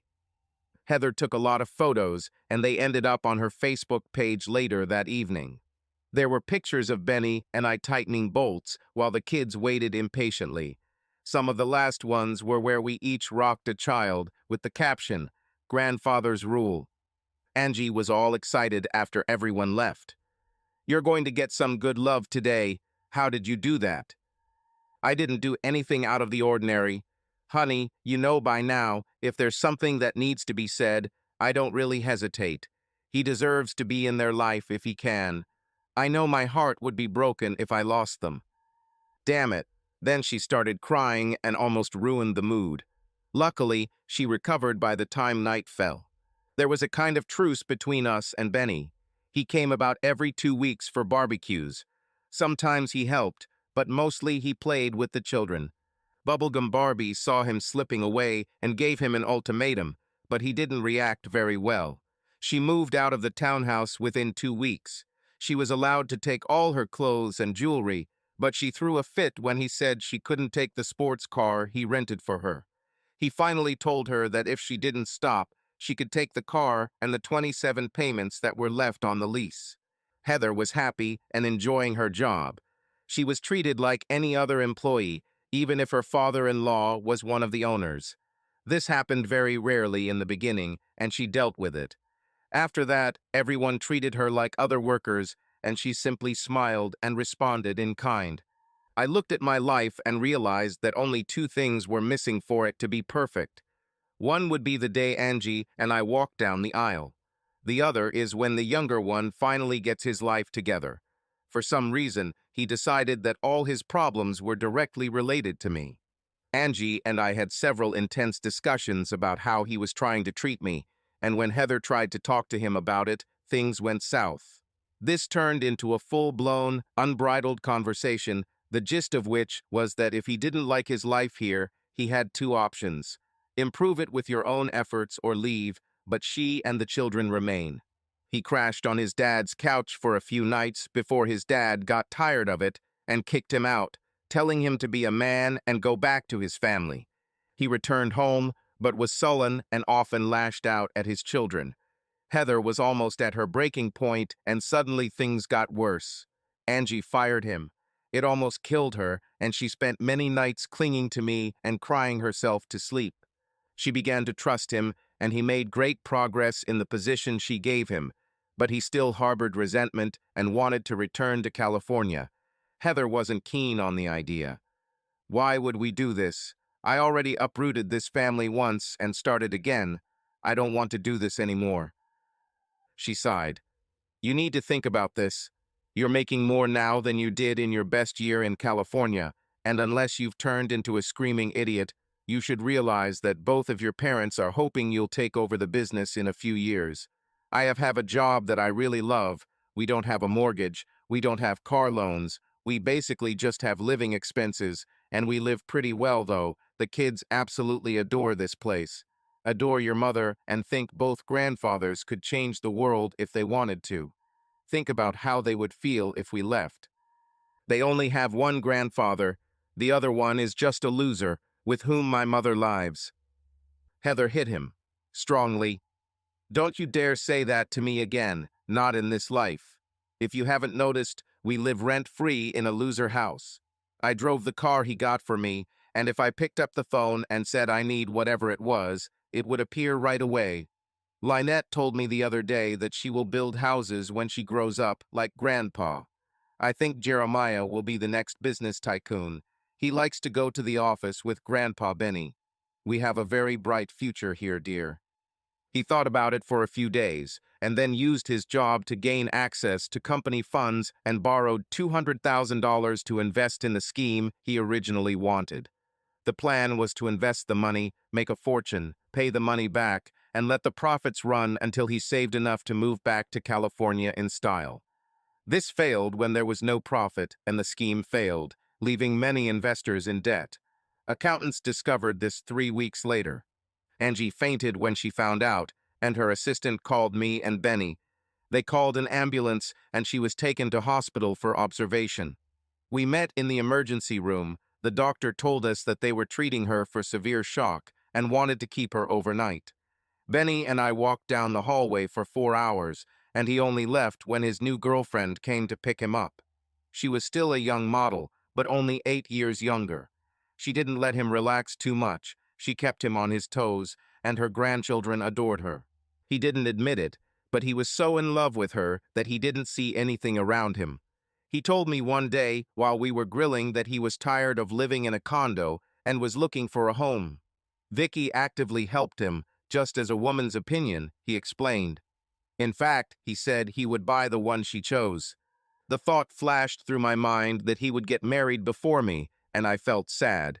I never stayed in the hospital, sleeping on a chair next to her bed. She woke up around 3, and I spent another 2 hours holding her while she cried before the morning shift came in and gave her another sedative. She was discharged that same day, and Heather was there to take her home. As they walked her out in the stroller, Heather noticed how fragile she looked and burst into tears. I ended up driving the car while they sat in the back, hugging each other. We got her settled in the house, and Heather told me what was going on in her world. He left, Dad. I came home and the bedroom was trashed.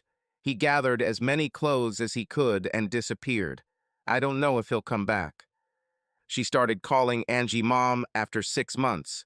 Her parents moved to Portugal, and if she was lucky, she saw them every 4 years, so we became Mom and Dad, the ones to go to with a problem.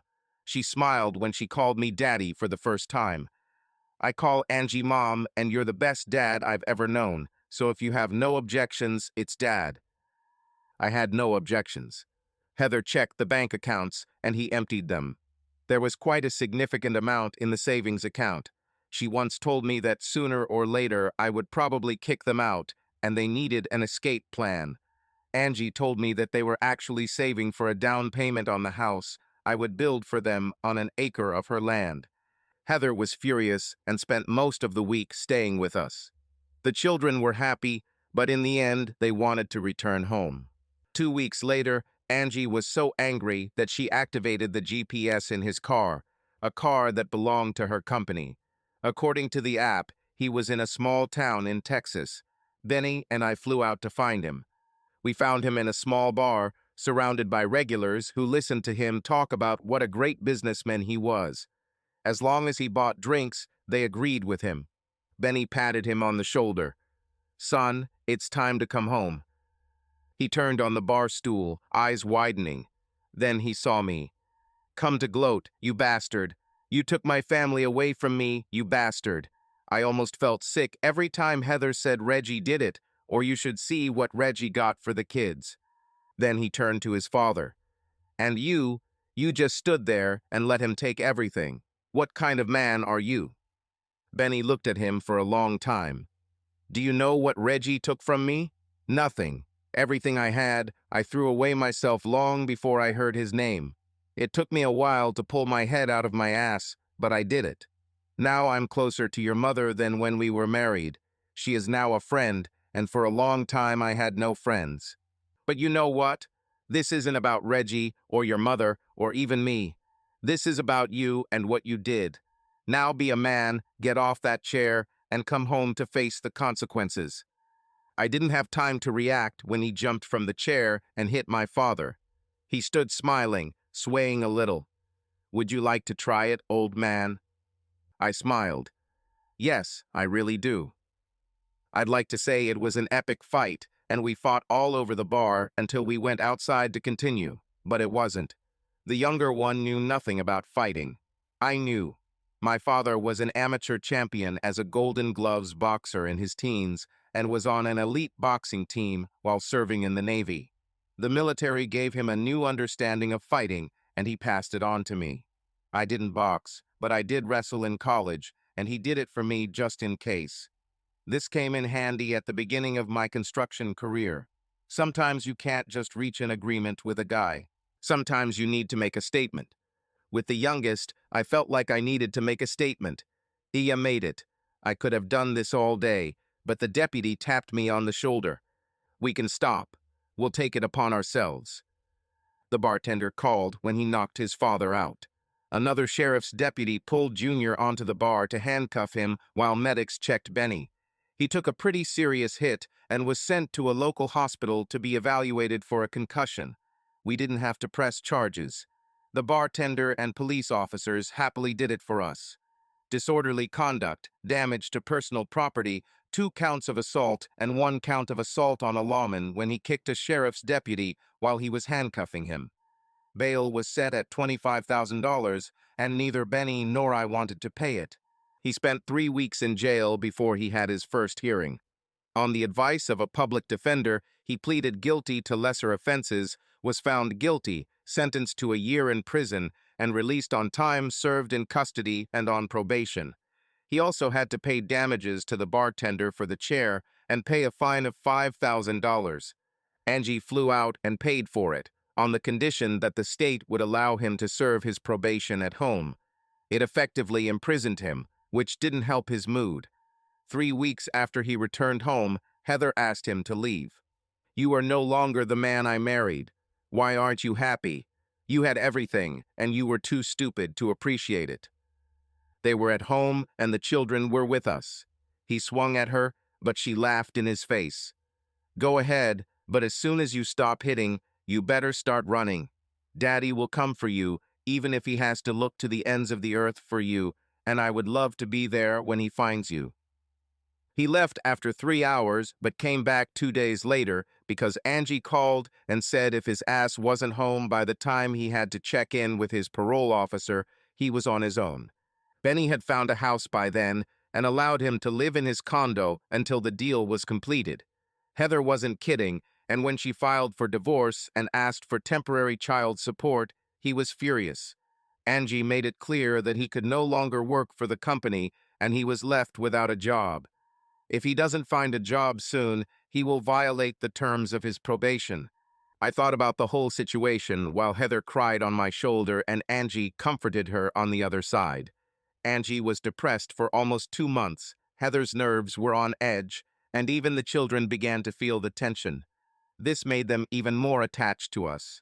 After we put Heather to bed, I told Angie that I needed to go out. "Leave? Now. It's too late. It won't take long. I hope you won't be wrapped in a blanket when I get back." Angie was a well-known quilt lover. Often I would wake up, and she would be wrapped in them like a cocoon. I tried several times and started keeping a spare blanket by the bed.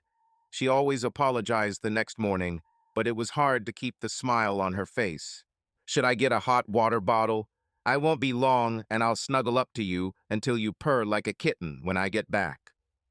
She just kissed me and turned over, falling asleep before I could even get into the car. I drove straight to Benny's condo and started knocking on the door. The younger one opened it a little, saw me, and tried to slam it shut. I kicked it so hard that he was thrown back. I closed the door and sat in the chair while he tried to get up. "If you want to hit, hit. There's no one here to save you, and I'll beat you to pulp and take pleasure in it. I'll call the police. Try it. I'll pounce on you before you can hit 9. We're going to talk about your future. Let's recap a bit first. You went broke in California and came home. Your mother was ecstatic, already planning her retirement in a few years, and gave you quite a responsible position. We gave you a place to live, cars to drive, and looked after the children as often as you allowed. You had to think that you had died and gone to heaven. Heather said that this was her happiest time. Marriage. You literally fell into a fire and found yourself not burning. Was that enough? Hell no, so you stole from your parents and got involved in some stupid scheme to prove that you're smarter than the rest of us. when in fact you were the dumbest son of a bitch on the East Coast. You threw away a successful company that was worth more than you could have ever accumulated in your entire life. It seems like you gave up on a woman worth 3 others you can find, and 2 really. Wonderful children. Does that sum it all up? So, having said that, what do you want, Junior? What do you need to be happy? The unhappiness of everyone around you. If that's your goal, you can do it. This is a one-time offer. Refuse and I'll leave. Just so you know, a woman like Heather will not be lonely for a long time. Even with 2 children, some good person will understand how valuable she is and will make it his life goal to achieve her love. Maybe you want to go to prison. That would be a real discovery for you. I'll tell you, boy, you're a coward, and there's nothing prisoners love more than fresh meat. I was on the rise, releasing things I had been holding inside out of love for his family, but now it was time to take the gloves off. I walked around the room while he sat on the sofa and trembled. Finally, I stopped in front of him. Well, what are you going to do? Are you going to become a man, or are you going to prove that you really are a coward? Well, damn, he started crying. I thought it was funny and sat down until he cried. I don't have a job and no one in this area will touch me. I can't leave the state or I'll be violating my probation. If I don't get a job soon, I'll be violating. If I even get a parking ticket, I'll be violating. I'll never get my family back. My parents despise me and you must be enjoying it. I hit him. Done complaining? I'm going to do something for you, even if it pisses me off. I assure you, I'm not doing this for you. I'm doing this for the family I love. I threw one of my business cards. Be at this address on Monday at 8. If you don't show up, I'll wash my hands of you. Don't wear a suit. It might not be necessary for long, if at all. Wear some sturdy jeans, good boots, and a work shirt. You've just entered the construction business. You will work like an ox, and you will not complain, whine, or cry. You will become a man, and you will do what they say. I will find out if you don't. I headed towards the door. By the way, 25% of your salary will be withheld and sent to Heather each week. You still have kids to support, and if you have any hope of getting your family back, this is a good place to start. I wondered, driving home, if anything I said connected. We'll see on Monday. I grinned when I saw Angie wrapped up like a mummy. I told her one day that she must have been a lizard in a past life, because I had never met such a cold-blooded person. She simply smiled. Lizards love to lie on warm rocks. I understand that. I like to lie cuddled up to a man who keeps me warm. No one was more surprised than me to see him in the office on Monday. I assigned him to the field crew and told the supervisor and foreman not to coddle him, but to be lenient. Give him a chance. He's got a lot on the line. I later found out that he cried on the first day because his body hurt so much. The next day he could barely function, but he came. After a month, his body got used to it, and he had real muscles for the first time in his life. He was tried out for a variety of jobs and seemed to have a real affinity for installing and finishing drywall. Sometimes I would see him from my office, emerging from his work van, looking like a ghost covered in drywall dust. Heather moved to a position on the payroll, and she saw his name and his first paycheck. Then the alimony ended up in her account. She burst into my office. "Is this your business, Dad? Someone had to give him a job, and I didn't want you to have to take the kids to prison on a date. I paid him a visit and asked him nicely. I bet you probably beat him to a pulp and forced him to show up. I didn't do anything like that. If he didn't, that means he was more afraid of you than I thought. Do you think he'll last? Time will tell, girl. Now go pick up the kids from daycare so I can get my goodbye kisses. Only if the big girl can kiss him first." They crossed paths in the corridors from time to time and barely spoke. Then one day he begged her to let him have lunch with the children on the picnic tables outside the kindergarten. She almost disagreed, strictly explaining to him how to behave. She decided to have lunch with them to make sure everything would be okay. Everything was going well until Linny climbed onto his lap and showed him the little helmet I had given her. "Look, Dad, I also have a helmet. We will both be builders like Grandpa." Large tears streamed down his cheeks as he hugged her, and then Jeremiah, turning to thank Heather in a shaky voice for her kindness. Tears also flowed down her cheeks. He tried, if he worked nearby, to come for lunch as often as possible. He always asked Heather to have lunch with them if she had time. She found time. He left his father's townhouse and rented a small studio next to his office. I let him drive one of the company cars, and he was very careful to use it only when necessary. It was a four-door model, so he could take the kids when Heather allowed. 6 months passed, and Heather walked into my office and closed the door. "Dad, can I talk to you?" "Of course, dear. What's on your mind?" "Benny." I knew she meant her Benny, so I nodded. "We've talked a lot lately. He comes to our house for dinner at least twice a week. He's changing, I see it. I need to ask a favor. He really wants to talk to his parents. Can I bring him on Sunday?" "His parents have already disowned him. Angie didn't know I gave him the job, and I tried not to bring it up in conversation. I alerted Heather, and she just said in passing that he got a new job and was paying child support. Let me talk to your mother first. I won't ambush her. I'll see which way the wind blows and let you know." Angie and Benny were not eager to date, but agreed for the sake of Heather and the children. He came looking scared to death. Children crowded around him, showing off the new pool with a water slide and chattering incessantly. We left them alone, and after dinner he asked his parents to talk to him. I picked up the kids and Heather, and we went out for ice cream, returning 45 minutes later. He left. Angie had tears in her eyes, and Benny looked a little worried. He apologized, and I think sincerely. He swore that he would return the money to us, but we told him that if he really felt that way, then he should use the money for the benefit of the children. We made it clear that we could never let him work for us again, or at least not until enough time had passed for us to trust in his reliability. He said that he did not expect such forgiveness and would never let us down again. I hope he is sincere. Angie surprised me with her determination. I listened to him and then said that words are easy. If he wants our forgiveness, our respect, he needs to start earning it, both from us and in his family. Benny has a lot of mistakes to overcome, and I hope he gets through it. Later, when we were cuddling in bed, she surprised me with a couple more details. "He only said good things about you. You really impressed him, and you might be his role model now." And then, to my surprise, he gave me advice. He told me I should put your ring on and stop procrastinating. If I'm so afraid of a permanent commitment, maybe I should let you go so you can find someone else. I'm starting to like this guy. She pushed me. "Shut up. This is serious." "Yes, this is serious, and since we're talking about it, do you ever intend to marry me?" She froze and I sighed, turning my back to her. A few seconds later, she pressed herself against me. "Honey, I was so scared. You don't know this, but when Ben was younger, he looked a lot like him. I put up with things I shouldn't have put up with for years. I still sometimes have nightmares about the kind of person I was then.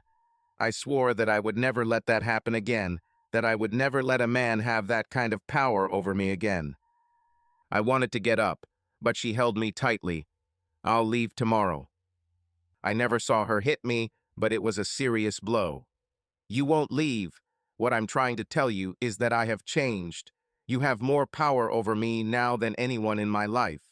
Your smile, your touch, the way you light up when you've done something special for me and you see that I like it, the way you almost glow when Heather brings the kids, I started living for it. So, in the most clumsy way, I'm telling you that if you ask a certain question, you might like the answer this time." I could imagine her holding her breath, and I shrugged. "Let me think. I'll tell you tomorrow, Monday, at the latest." She tensed, and I heard her take a deep breath. I quickly turned over and covered her with kisses. When I let her go, I jumped out of bed. "Stay here." It's a good thing Heather and the kids weren't here. Otherwise, they might have seen me in the light of the full moon as I rushed past the window naked. I ran into the garden shed and found box after bag of bone meal. I knew that if I hid it there, she would never find it. Angie was deathly afraid of spiders, once saw a writing spider on the wall, and never went into the building again unless I was with her. She sat in bed, hugging her knees with her arms. She looked like a teenager, not a woman with 2 grandchildren. I crawled to the bed and jumped on it, wrapping it in a blanket. Then I kissed her until she calmed down. "Honey, I have something for you. There's a secret word you have to say to get it. Want to see?" She nodded and I smiled, showing her the box and opening it. I knew she would never have chosen this particular ring, but it seemed perfect to me, and she still didn't pay for it. Her eyes widened, and she tried to get out from under the blanket. "You don't want him? I thought you'd like it. I can always return it." By then, her left hand was already outstretched, and she was tapping my chest. "Give it to me." "No, no, you didn't say the magic word. Do you want to try again?" "You are disgusting." "Yes, fine. Yes, with all my heart, I am ready to become Mrs. Reginald Wilkes. Having said that, I believe that you have something that belongs to me, something that I will treasure for the rest of my life. Now give it back." I made her kiss me first, and then gently placed the symbol of my love on her graceful finger. She sighed. Then she hugged me and cried. I hugged her and cried. When we finished crying, we started kissing. 5 minutes later, she jumped out of bed and grabbed her phone. "I need to call Heather, and Vicky, Barb, Alice, and—" I gently took the phone from her. "You cannot." "Why?" "Because it's 1:30 am. They'll all be excited about the news, but not as excited as they would be if you called them now. Let's go back to bed."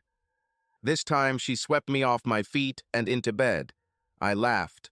State award for Best Grandmother of the Year, 2 years in a row and still undefeated. This thought flashed through my mind as she hugged me. I was 48 at the time and she was 54. She sometimes reminded me that she was only 6.5 years older, but it felt like there were 2 teenagers in bed that night. We didn't wake up until 9 when Heather came to see us. Angie staggered out of bed, opened the door, and instead of speaking, simply stuck her hand with the ring in Heather's face. Heather then screamed, which caused a similar reaction from Angie, and I got up and started making coffee. I was in the middle of preparing breakfast when they calmed down and were able to speak coherently. As soon as they ate, the phones appeared in their hands again. I hurried away, called Ben, and we went to the boat. I told him about the night before while we were fishing from a specially designed platform, and after he caught a bass, he grinned and held out his hand. "Congratulations, you won a wonderful woman. However, if you ever treat her like I do, well, I can't punch you in the face, but I'm a great shot. Keep your guns in the safe. I think I can handle it." He called from the boat to congratulate her. He hung up laughing. "I'm going to be your best man. Heather and Vicky are going to be bridesmaids, and although they're a little old for it, Jeer and Linny are going to be ring bearers and flower girls. Do you think you can survive until the wedding is over?" "I can handle it with my teeth gritted." 16 years later, Angie and I, along with Ben and Vicky, watched with pride as Lynetta received her master's degree in construction management and engineering, a double major completed simultaneously.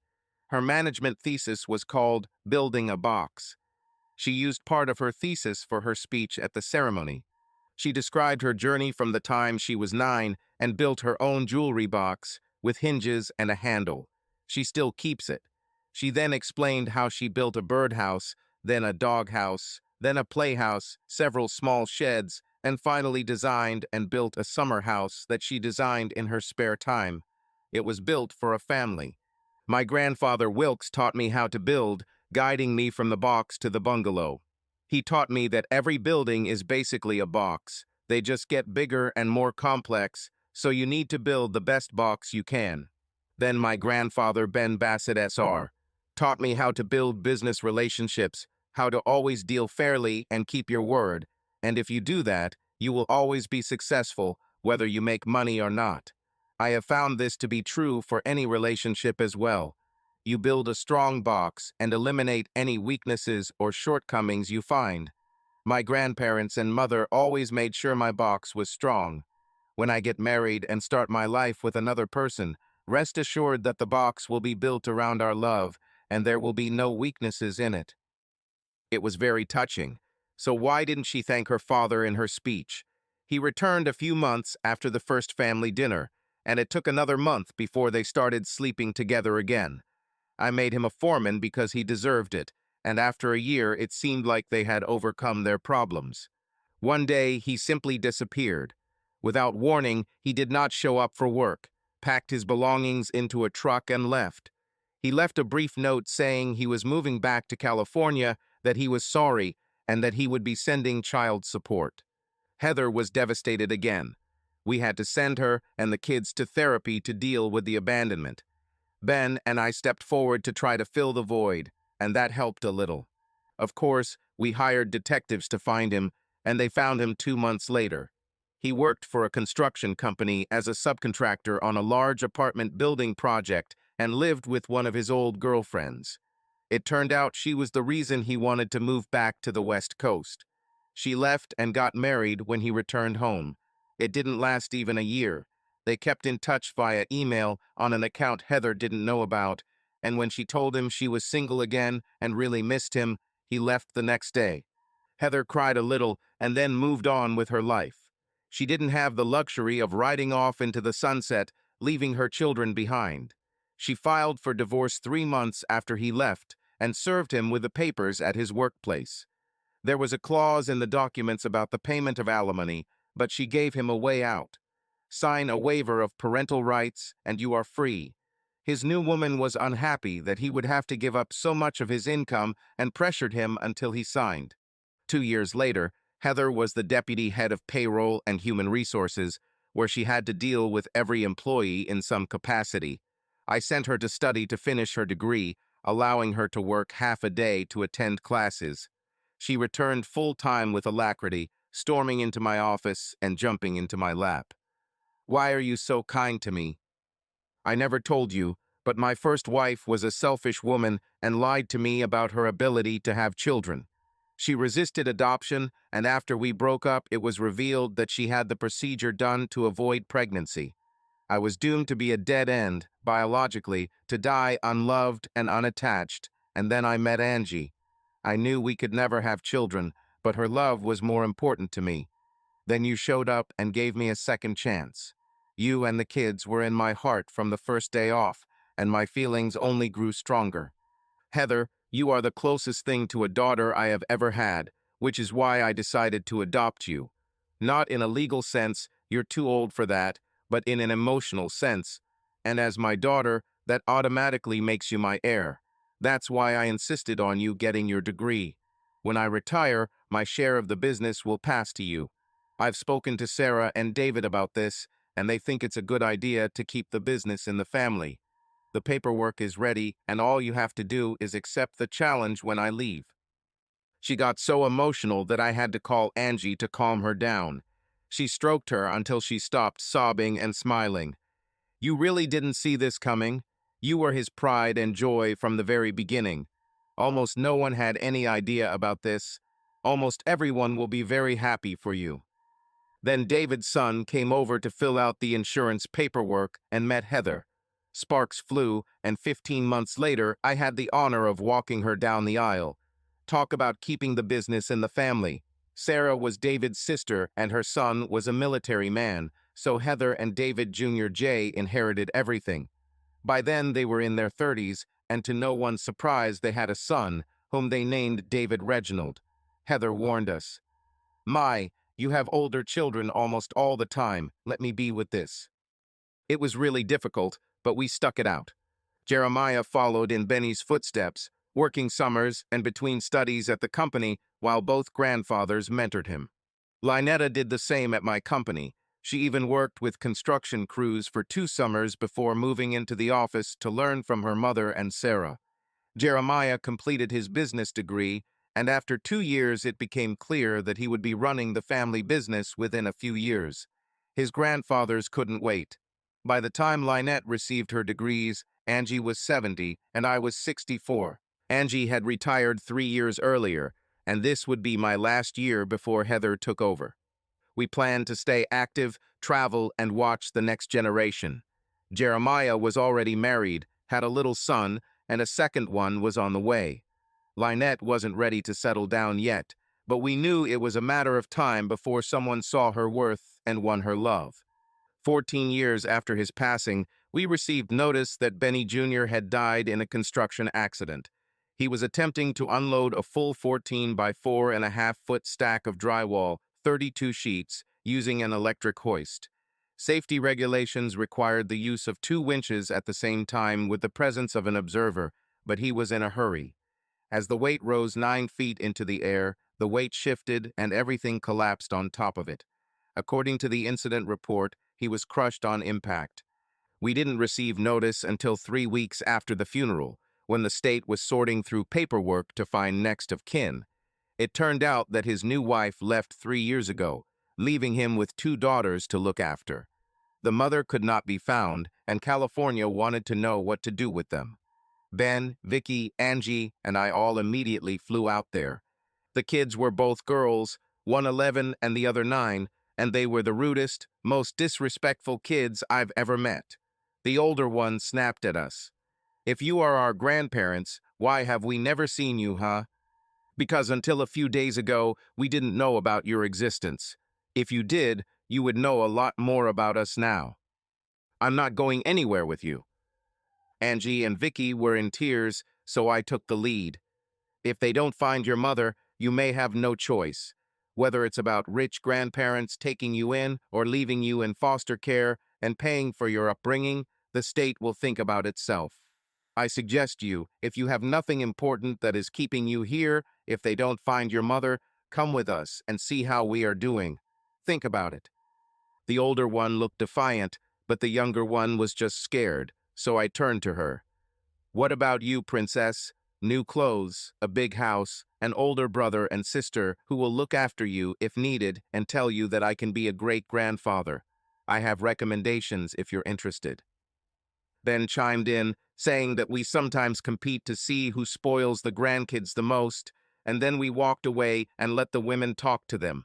Angie finally made her way to them, showing them pictures of the older siblings, noting how much they looked alike and how we had plenty of space in every home, showing them pictures including the outdoor kitchen and pool, as well as several of our boats.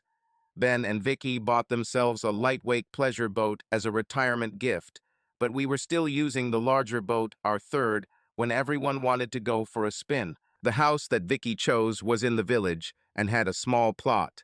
They had several animals, including 3 horses. We didn't feel inclined to ride horses, but Jeer and Linny loved it, so they were there as often as we were. Despite the enormous effort of spoiling them, we also balanced it out with life lessons, and they turned out to be fairly well-adjusted young adults. Angie hit on the youngest, Vanessa. "I've never ridden a horse." Vicky smiled. She, like me, had never had children, and this was a golden opportunity for her. "Come home with us, baby. I'll teach you how to skate very fast." Charlie was passionate about boats. "I've never fished." "Well, if you come home with us, you'll spend so much time on the water that you'll feel like a duck." We stayed there for 2 weeks while they searched for their mother. We took advantage of this and got permission to travel, so we visited an amusement park, a ranch where we rode horses for the first time, but mostly just spent time with them, convincing them that we were not monsters who eat children for breakfast. Vanessa became attached to Ben and Vicky, and Charlie seemed to like us more. They ended up coming home with us, and since Vanessa insisted, they moved in with Ben and Vicky. Charlie went with them too. We were a little disappointed, but we understood that they would need help, and we usually took them for the weekend. The first year was difficult as we had to break some bad habits, but by the end of the second year they relaxed, felt safe and loved, calmed down, and became part of the family. Heather and her husband mentored them, and Jeer wanted them to spend time with him and his wife, a woman he met at work. They dated for a year before he took her to a picnic, scared to death because she was Indian. None of us knew where it came from, and we accepted it with open arms. She cemented her place in the family when she began bringing food to picnics. One day, she brought out a huge pot of curry, and we ate it all, ignoring the steaks and chicken. He told his younger sisters that they would use them as training tools when they had children of their own. They were so enamored with Mary, her Americanized name, that they insisted on a sorry for the wedding of one of her friends. Photos take pride of place on our wall. I think they helped us stay young. Angie lived to see Vanessa's graduation from school, but this was her last public appearance. She was almost 80 when she fell and broke her hip, dying of complications 2 weeks later. It was sudden and left me devastated, but after 6 months of mourning, I came to the realization that we had a pretty good life. Since we met, we have never been with anyone else. No dating, no flings, no other relationships. We just connected and never let go. Even for a second marriage, this was unusual. Every night I looked at the sign I made for her a couple of years after we got married. It was an award plaque that proudly proclaimed, Hottest Granny of the Year, with our state's name and date in a small inset at the bottom. Every year I would take it to the reward store where I bought it and add a new insert with the current year. When Lynetta gave birth to her first child, I made a new sign that said, Hottest Great-Grandma of the Year, and started adding inserts. She giggled every time I added a year and blushed when Vanessa once asked her what GILF meant. I said it meant Grandmother I'll Love Forever, and her face lit up even brighter. I discussed this with Angie, and we agreed that if Vanessa didn't already have a home, she would get ours. Ben and Vicky agreed that Charlie would have them. The following year, Ben died in his sleep. I hugged Vicky and took charge of all the necessary preparations. I developed a habit of staying with her a couple of times a week to make sure she was okay, and after a year she moved in with me. We weren't romantically involved, although we loved each other as friends. We were just two older people who didn't want to be alone. The kids kept grinning, and I was sure that Angie and Ben were laughing somewhere in heaven. Sometimes we sat on the porch in rocking chairs, watching the sunset and reminiscing about our departed loved ones, and we both agreed that no matter how our lives began, our golden years were shining ones, and we were very lucky with who we chose for love. One night we talked until dark about everything, and when I got up to go inside, she said she wanted to sit a little longer, enjoying the coolness. I left her for 45 minutes, thinking about the tears in her eyes, and decided to bring her a blanket if she stayed, or help her in if she was ready. It seemed like she would never need a blanket again. She died, still warm, with a smile on her face. I'm sure at that moment she and Ben were hugging and Angie was smiling. I sat next to her and waited for the ambulance, talking to her. Vicky, maybe it happened a little late, but you got what you dreamed of. A good person to love, children surrounded by a big family that loved you for who you were. Not many people can say that when they leave this life. If you can hear me, please pass on the message to Angie. Tell her I'll be there soon with a new sign. She'll say, the hottest great-grandmother in all of eternity, and it'll be the absolute truth. Paramedics arrived, and I kissed her on the cheek, wishing her a safe journey before they carefully laid her on the stretcher.